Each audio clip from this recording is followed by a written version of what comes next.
Live for the post-game Browns film breakdown, Jake and Brad here. It is a 31-29 Browns loss.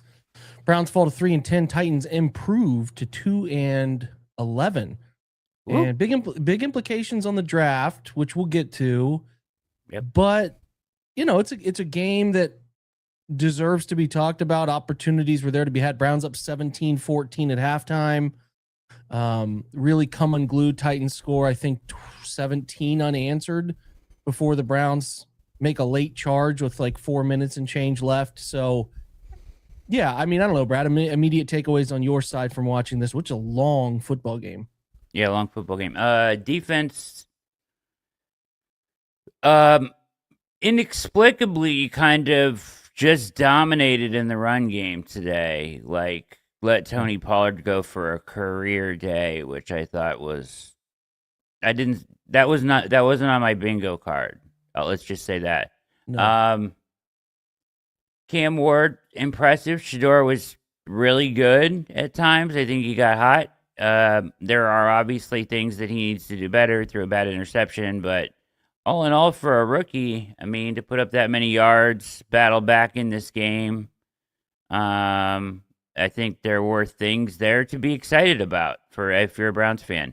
Harold Fannin is an absolute dog, unstoppable today as well. So those are some positives. Yeah. So let me ask you this real quick. I saw in the chat it was brought up already, and I think it was Eric Stone wrote. It's widely accepted that the 2-point conversion when you're down 14, going for it the first time you score, it's pretty much accepted around the league that for some reason that's a good reason to do that. Like I've heard people say, analytics. Do you know why?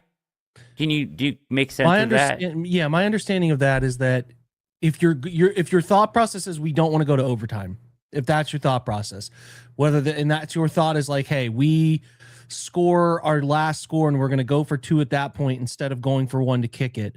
The idea is if you're going to play to not tie the football game, right? Meaning we expect if we score 2 times, we want to win this in regulation. You go for 2 early to figure out if you need it later. And largely this is because the PATs get pushed back and the percentage of PATs being guaranteed is significantly lower than it used to be. So the aggressive mantra on this is, and again, I don't think this is foolproof by any stretch of the imagination, but the aggressive mindset is if we're going to try to win this in regulation, let's get the 2-point now. Or if we don't get it, we can have some conversation about what we're going to do on the 2-point conversion to tie it later. The upside is we can win it, right? By going for 2 and getting it and then just kicking a PAT to win. Or the downside is we just have a chance to tie it in like a coin flip 2-point conversion scenario. It's just an aggressive way to play it. Like if you are not really trying to go into overtime, your idea here would be like, let's try to get this over and let's just try to get the 2-point as early as we possibly can instead of trying to get it later. I don't have a problem with it. I really don't, considering all angles of trying to win football games you're coming back from. So, yeah, I don't know. I was just curious. These games late. Yeah. You know, Eric says he can't believe we're talking about this. I was just curious because for me, it never really made sense. It made sense to just try to tie the game and win in overtime.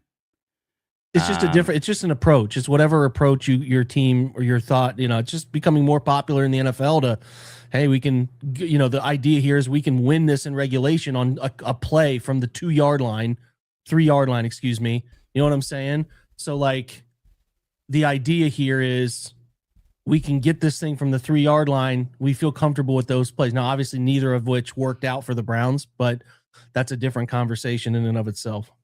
Great stuff here. Want to remind everyone to remind what Jake's wife said when she was on the pod earlier this year. Think of the good things, like the great pullover Brad is wearing. It is a nice pullover. Available on the shop tab. Appreciate that. Breakdown. Yeah, very nice. That. Yeah, she did. Your wife did a great job on the pod that day. Think of all the positive things about fall and winter. Mm-hmm. Would she say fluffy blankets, Dogs, Yeah. Yeah. the leaves. All right. Anyways, yeah. So I just thought I'd bring that up. It didn't really matter. I know that's the adopted strategy around hmm the league now. hmm For me, it seems just kind of silly. I don't know. It's different than conventional thinking, and the reason I understand it is because of the idea that PATs are not as foolproof as they used to be. So you're like, we feel better about winning this game by a 2-point conversion and a kick than we do by going into overtime. It's just a different way of thinking about it. And Eric makes a great point right here, and I would totally agree with this. Your ability to actually pull off a 2-point conversion should factor into that. So, like, if you're super confident in your ability to get a 2-point conversion in, like the Browns don't have those gotta have it plays. They haven't had them all year, They seem to right? think they do, guys. That's the problem. That's Right. their malfunction is So, that they think they do. I don't know what the hell the last one was. Like yeah, Quinshawn just since forgetting to pitch it or something. I don't know. It's very weird. since you're awfully bad on 3rd and short and 4th and short all year, you would think that maybe just kicking the extra point and trying to get into extra time might be your best play. But Or maybe they don't want it. They'd rather just see if they can play their cards in the game. If they lose it, they shrug their shoulders. I don't know. I don't know. Wild. I don't. It's a choice. It's a choice, and it's not one that I promise you. If you go around the NFL, it's one that a lot of teams are making. So there's I know. something on the I know it's number side of accepted. it that is very popular right now, and I don't have those numbers in front of me, obviously, but it I just is can't get becoming very my popular. mind around it. I guess if you're really good offensively, I get it. But Maybe, yeah. Anyway, we got stats up in front of you. Shador goes 23 of 42, 364, 3 touchdowns. I thought he played well. I mean, there's the one he wants back over the middle of the field, and there's still some examples of the tempo stuff that I have concerns with. But as far as overcoming some of the odds, making some great throws, the glance touchdown to Jerry Jeudy out of empty was a beautiful throw. There's a beautiful throw to Fannin up the right sideline. He used his legs a little bit, as you can see, 3 for 29. I don't know what they think internally of him enough. The Browns currently sit at the 4th pick in the draft. I don't know how they feel about him in terms of giving him the keys to this and passing on a player at the top of the draft. I don't know. We're going to see. The best bet for Shador to guarantee himself that was the Browns, and I'm not saying he didn't do enough to get it done or anything here, but the Browns winning 2 or 3 more two games the rest of the year, which would have been today, and maybe the Steelers or somebody else later in the year. Maybe the Bengals have packed it in week 18 because their season's over or something like that, because that takes the Browns out of the range. Like, if they continue to lose, then I don't know. It makes that choice tougher, and the Browns are going to be at the top of the draft. Like, there's some things that, again, we'll talk about coming up with how this loss impacts their ability to pick high in this draft. Like I said, Tankathon has them 4th, but you got to remember 3 teams in front of them: Titans, Raiders, Giants. Giants still play the Commanders, who are a 3-win team. They are the Commanders behind the Browns, but the Giants could beat the Commanders, which would put the Giants at 3 wins. And then the Giants also square off with the Raiders. So if the Browns do end up tied with the Raiders would get that nod out in front of the Browns because of the head-to-head. The Browns would be behind them. But there's just I think it's a clear chance to be the 3rd pick, which, again, we'll deal with later based on today. But Shador, I thought, played well enough. Made a mistake on the ball. You can't do that. Can't deep middle it after you scramble around. And there's still some stuff with speeding up process, which we'll watch on film, to get him away from some of those chaotic backfield moments. But the line wasn't great. I don't have that data yet in front of me. But he did a great job evading some situations. And like I said, using his legs for some positive gains. 364 is not nothing. It's not nothing. And I thought he played well. Yeah, I did too. I was impressed. I guess the thing that has always impressed me the most about him is his ability to just be really accurate sometimes, like in difficult spots. And he really did put some throws right on the money today. Difficult throws that he was kind of dropping in the bucket to Fannin. He high points that one in the back of the end zone to Fannin. The throw to Jeudy was right on money. He just found a way to make some really, really good throws. And I thought he was better you know, the offensive line was bad, and the Titans gave them a ton of. Boy, He was Jeffrey dealing with Simmons, good a God. yeah, Gee, Christmas. unbelievable. He But I has mean, he was in the 7 backfield tackles as a all defensive day. tackle, Brad. Yeah, 7. And he had a sack and a half. a sack I and a mean, half, 7 tackles. He was that's, everywhere, that's pushing people around, bullying people, and he was dealing with a ton of traffic. I thought he dealt with the traffic reasonably well without drifting like too far back. Like he threw it away a couple times. He needs to get better. It's still the like you want him to be like a half second quicker to get rid of it. You know, the internal clock still is a little Mhm. needs to be a little bit faster, but it was better today, I thought. Um and I thought they maybe had some solutions for him, some easier stuff to get the ball out, or he identified some stuff faster than he did last week, I thought. Um, so the improvement is certainly a thing, and then he goes and puts up these kind of numbers, and it's the most explosive offensive game we've seen from this team all year. Mhm. And the running game wasn't really a factor. That says a lot. So Was not. I mean, that's the biggest issue when you're playing the Titans, who do have a nice front, but you still can't figure anything out in the run game. That's where the personnel improvements and extra. I mean, I feel bad for Quinshon Judkins, just constantly contacted behind the line of scrimmage. It's a yeah, nightmare scenario, man. After the game, Stefanski on the Wildcat decisive 2-point try. This is going to shock you what he said, Brad. He said, "I'm responsible for all of it." I mean, Tommy Reese has a hand in that. I don't think Kevin is making that play call. I also don't think he also has the ability to say, "Tommy, screw that. We're going to run a regular play here. What's your best regular play with the quarterback in the game who'd been playing well at that point?" That point I agree with, but I don't know if he hijacks it for a reverse situation there, but that's on him ultimately to say to Tommy, a young play caller, "We're not going Wildcat here, man." So that is again, I don't know how good they 100%. felt about that scenario. They maybe both felt that that little reverse was going to work. I've never seen a player glitch as hard as Quinshon did at that moment. I don't know, but nonetheless, that's something I wanted to share. So officially eliminated from the playoffs. I know, shocker, but there is like an official Yeah, elimination that happens there. I know. So that is in place right now. And the Browns go from, I believe they were 14% now odds, maybe that went up significantly to get the first overall pick. At least obviously continue to push higher. And then the Titans' chances fell down to 28%. The Titans are the team I do want in front of the Browns because there's a great chance to make a trade with them, is Yeah, my opinion on this. So, I think yeah. who else? Somebody won today that helped a little bit. New Orleans. Yes, New Orleans beat the Bucks. That Yep. helped. Right. Correct. And we'll see. I think So right now Denver's up 7 on Vegas. I don't expect Vegas to win that game. So, yeah, that's the big move of the day. um yeah, so no run game. Defense was, I mean, outside of Schlesinger, who's just unbelievable every time he steps on the field. And some Just plays here or wide there. rushing lanes. Just Yeah, yeah. really spread like gun run stuff that left me like flummoxed as to who was playing in space. And I mean, maybe it was a bad Mason Graham game. I need to see it. I can assure you that Malik Collins, who's a nice football player, is not known for destructive run game Right. fits. Okay. He's better this year, but he's not known for that.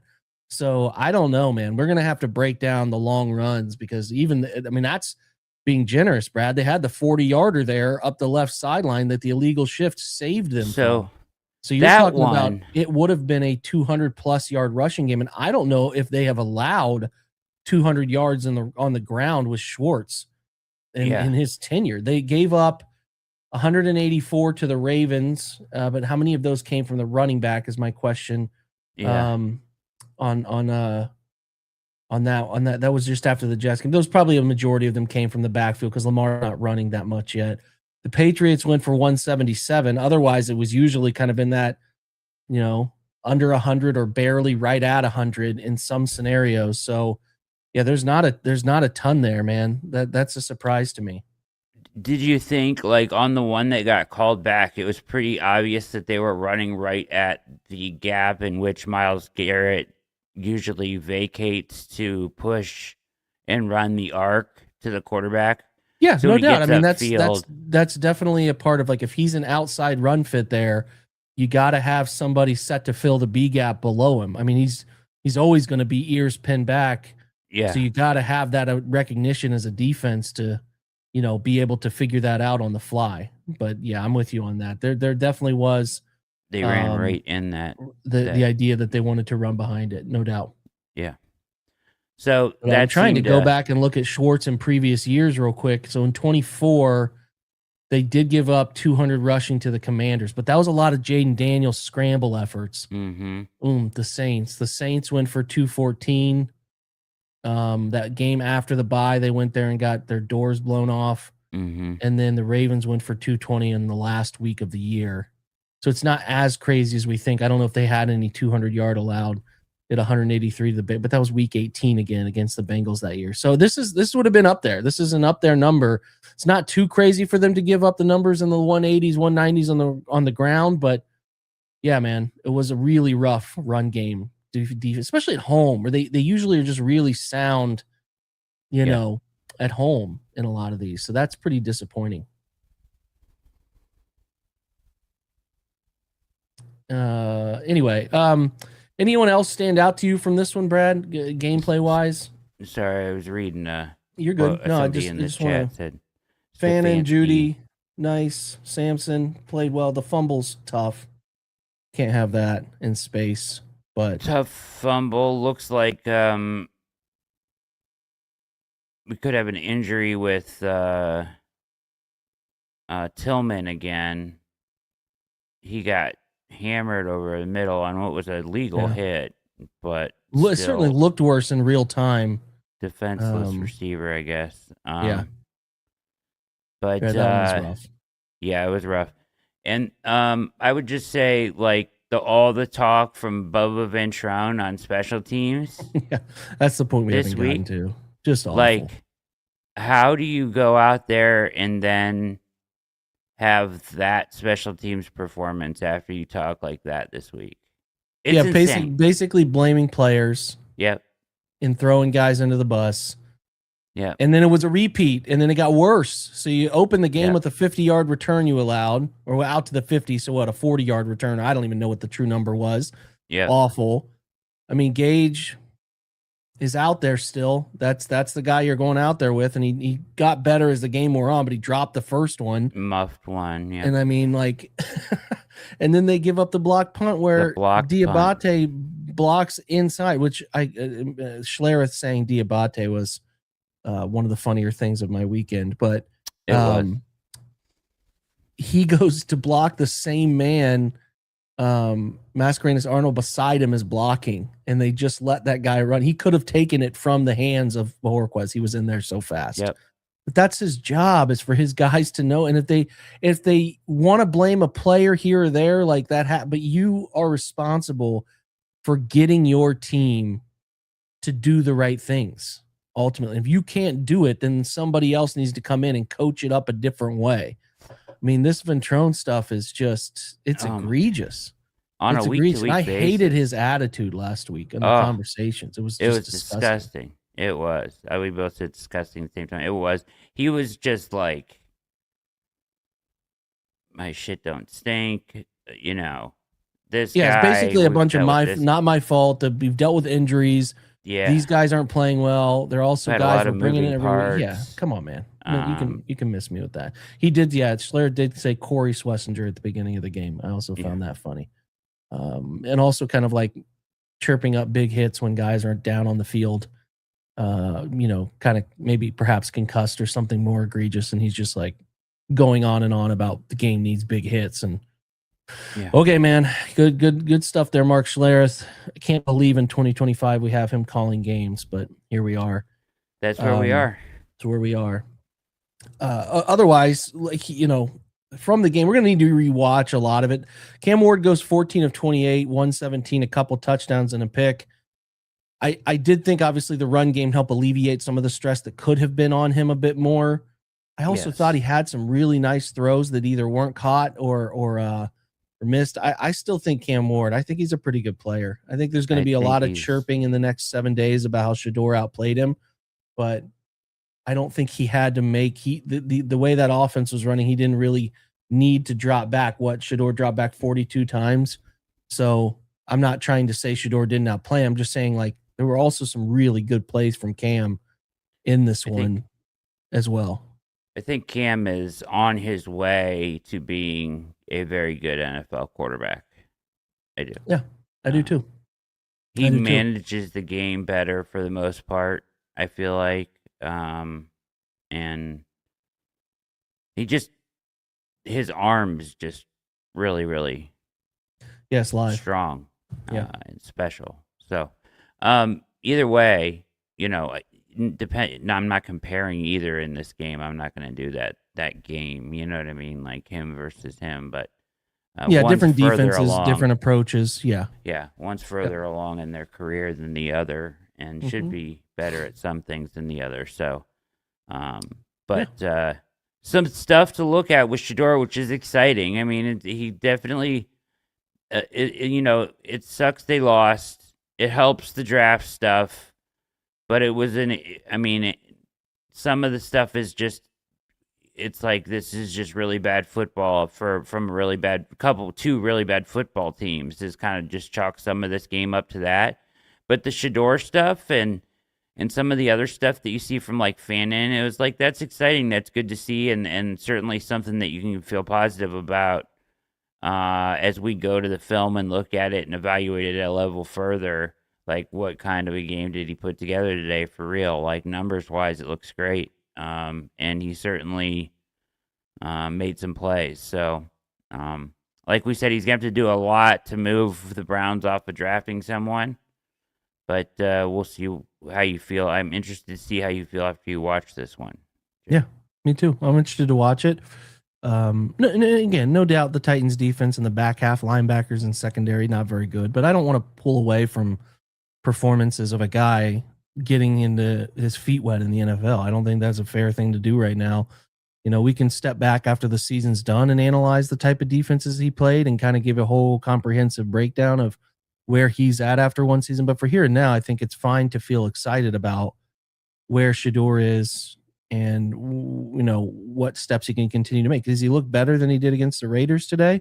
Yeah, I do. I think he's had some moments of figuring out some pocket movement, some good throws, and he made a couple nice throws downfield where guys were getting into his arms, as he's throwing it too. So, yeah, there were good moments. I'd imagine what's going to be broken down is good moments, and then and a lot of them in this game, and then some moments where you can see the habits he's still trying to kick. But yeah, he's young. I mean, again, like if this was, I'd ask you the question: if this was the second pick in the draft and not a fifth rounder, or even a pick at the top of the second, you'd probably feel really encouraged. That's where I think you got to like step back and analyze this whole thing. That is going to be a very interesting part of the upcoming decision-making process that they perform. In, the thing that's tough is there's not like in this draft, as far as like premium positions go, there's not an Armand Membu there. It's a good situation where like, there's not a Will, you know what I'm saying? Like there's not a Will Campbell. There's, some nice pass rushers for teams that want pass rushers, but there's not really like that the Browns need a tackle. And there's a really defined elite tackle at the very top of this that would make it very hard to like, you know what I'm saying? That's where it's going to be interesting to see how they go about it. But Shador needs to play well the rest of the way, right? I think the Bears present a better defense. The Bills present a better defense.